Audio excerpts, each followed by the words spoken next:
Hi everyone, I'm Elise and you're watching Alice in Wonderland, and today I'm going to tell you everything that you need to know about Curacao before you go. So if you're planning on going to Curacao or if you've already booked your trip, please keep watching because this information might be helpful. Alright, let's get into the video.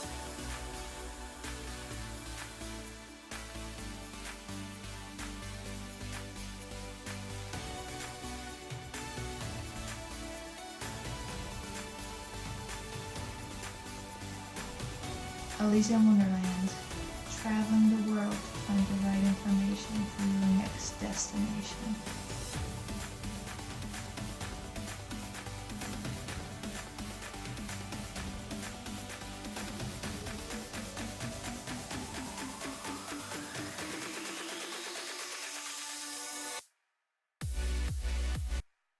Curacao is an island that lays on the north side of South America, and it's about 80 kilometers off the coast of Venezuela.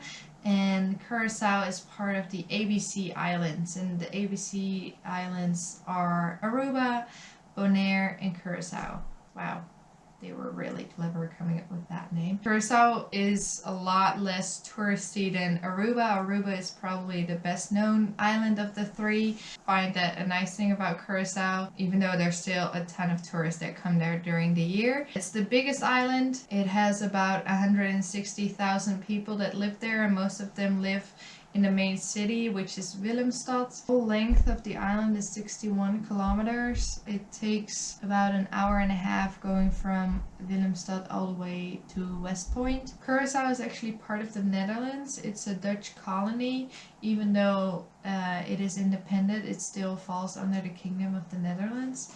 So the people that live there are mostly Antillians, or they are immigrated from the Netherlands, so they're Dutch. The locals, the Antillians, will actually speak multiple languages. They will speak Papiamento, which is their first language, but besides that, they usually also know Dutch and English and also Spanish. So, four languages. Good for them. The temperatures on Curacao are pretty consistent throughout the year. From June till about October, it's tornado season, which actually means that the wind will pull a lot further north because there are no tornadoes around Curacao, but the wind will be completely gone. So the humidity is very high and it will be very hot during those months. From around October till December and even a little bit of January, it will be the rainy season, which still means that it won't be raining all day long every day, but it will rain a lot more than usual.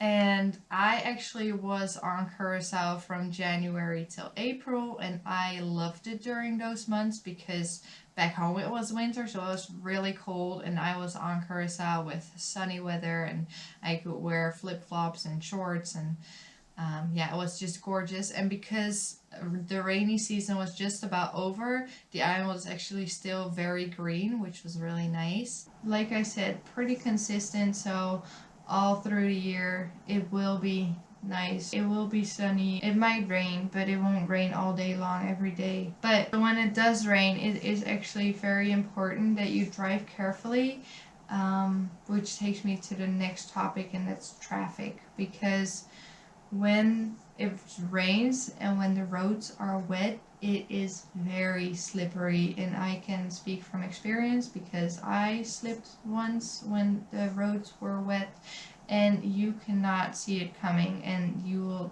lose total control over your car. Actually, like, it just slips off. So that's no fun. We were actually really lucky, and we just hit a curb, and that was it. But it could have ended a lot worse. So yeah, and we weren't even driving all that fast. So please be careful, because every time it rains, I heard about someone that I knew that was slipping. So very important, when you get into an accident, and you might also notice other people doing this, leave your car or whatever vehicle that you were driving the way it is. Don't move it, don't put it to the side, because when the road service comes, they want to take pictures first. And if you have moved your car even just 5 inches or like 10 centimeters, your insurance company will not pay the damage because you cannot prove what happened exactly. So yeah, leave your car the way it is. You might notice other people doing this as well, which creates huge traffic, and it's very annoying because everybody needs to circle around it. But yeah, that's just the way it's arranged on Curacao, so you just kind of have to accept it and just roll with it, I guess. When you do get into an accident, the number that you want to call is 199, which is Curaçao's road service. When you have a normal emergency, non-traffic related, you want to call 911. So that's also the American emergency phone number. So not to confuse with 199, which is the road service. You can call 911 for other emergencies. On Curacao, they drive on the right side of the road. When there's no speed limit signs, that means that it's a 60 km/h road. So that's what you will be driving most of the roads, unless there are road signs that tell you otherwise. The quality of the roads is not that great. There's a lot of holes in them, so make sure to drive carefully. There's not a lot of rules on Curacao other than the speed limits. During traffic hour, it can be very crowded, and it might take forever for you to get to your destination. So be aware of that before you're going somewhere. You might want to try and avoid traffic hour because it's insane, especially on the main roads. I had to take the main road to my work during traffic hour, and it took me over an hour to get there, even though normally it's like a 10-minute drive. So that shows how insane it is. When you're going to Curacao, I would definitely recommend renting a car instead of a scooter or a bike. Bikes are very dangerous because, like I said, most of the roads are 60 km/h roads, and there will not be a bike lane at all, so you'll just be biking on the side of the road, and people are just not prepared and aware of it. So please be careful when you do decide to do that, and wear a helmet. And same goes for scooters. A lot of people do rent a scooter because it's a lot cheaper, and it's also like you can rent a scooter, it's fine. But especially for me as a woman, and when it's dark out, it can be very dangerous to be in an open vehicle. So I was actually really happy that I was in a car that I can just lock the doors and people could not get in or anything. So yeah, definitely would recommend to rent a car. So when you're taking your car out west, I can recommend you to download an app called maps.me. This will allow you to use directions on your phone without service, because on the west side of the island the service is not that great or can be non-existing.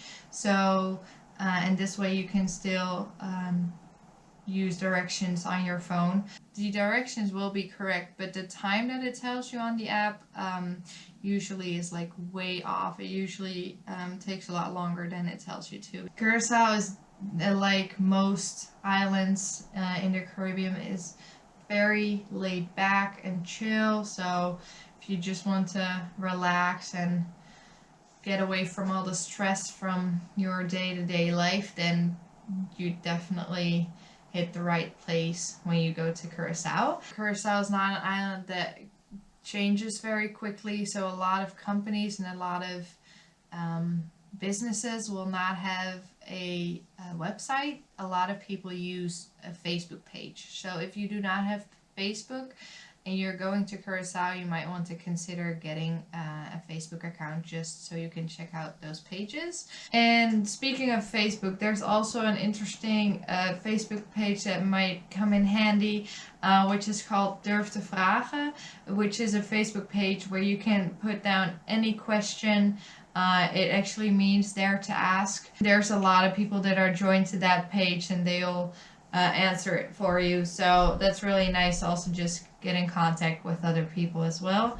And besides Map.me, another app that might come in handy is the Curacao app, which is an app that tells you all the activities and a lot of other stuff about Curacao, which might come in handy. So definitely download that app and check it out while you're on the island. The app is kind of new still, so it's only the basics, but it definitely is helpful. And it has a lot of information. If you want to learn more about activities for the week that you're staying at, there comes out a Pasabon or a Passabon, a magazine that tells you all the events and activities of that coming week. So you can definitely check it out online. Nature on Curacao is really, really pretty. It's very tropical, like you can expect.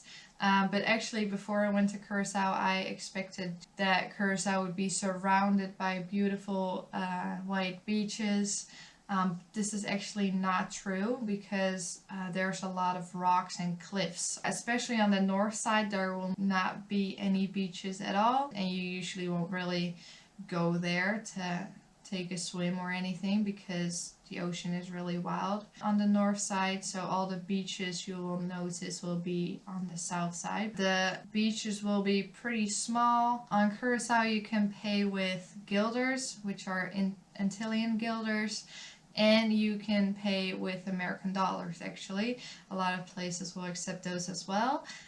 Usually the guilders are a little bit cheaper, but it pretty much is the same. When you do groceries are actually pretty expensive, which is quite a bummer, but it also makes sense because they need to ship it to the island, and which also means that when something is sold out, it's sold out. Like, there's just nothing. Grocery stores can actually be out of stock of something for weeks in a row. So yeah, make sure that if you really need something that you rely on, when it is there, make sure that you stock up on that article. Like I said, groceries are pretty expensive, especially vegetables can be really expensive. So I would definitely recommend just going to markets that are just on the side of the road, because usually those are a lot cheaper. And they have also the floating market where you can buy your fruits and vegetables, and those are usually a lot cheaper as well, which is in the middle of Hunda, and I will tell you more about that in my video of Willemstad, which is also coming out soon, so make sure to keep an eye out for that one. Eating in a restaurant in comparison to buying groceries can also be cheaper. Not cheaper in general, like it's still more expensive than buying your groceries yourself, but it's a lot cheaper than it would be back home to eat in a restaurant. Another thing, which I need these for, the plugs. So actually in most of the hotels, they will have usually the American plugs, but they can also have the European plugs, which are these. So make sure that you prepare for both if you can. Otherwise, they will have like a plug changer, plug converter. How do you say that? A world plug is what we say, but it's a plug converter changer. You get what I mean. To switch from either one.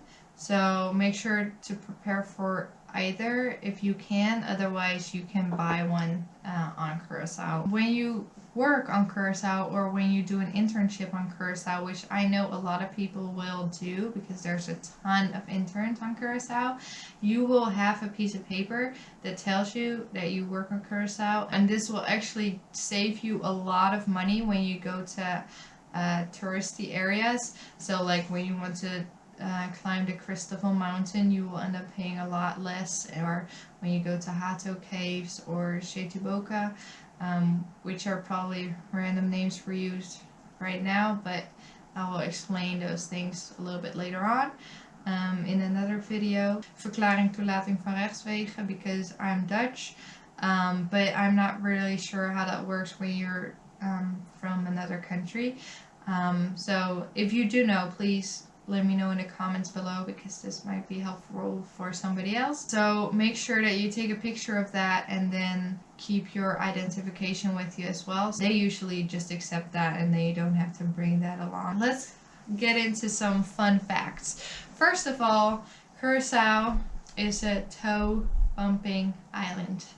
Let me explain this. I have not bumped my toe as much in my entire life as I have on Curacao. There's just a lot of rocks that you can bump your toe on, and even in the ocean, so make sure that if you have water shoes, bring those, because that might save you some broken toes. Not broken, I never broke a toe, but it hurts. So yeah, that's one fun fact. Fun fact number 2, this is also not really all that fun, but the sewer systems on Curacao are pretty bad. They still dump their stuff in the ocean. So especially at older hotels and at restrooms that are on the beach, it might have a sign that tells you to dump your toilet paper in the trash can. So please do, because otherwise it will end up in the ocean, and yeah, that's just not good. So let's save the world piece by piece.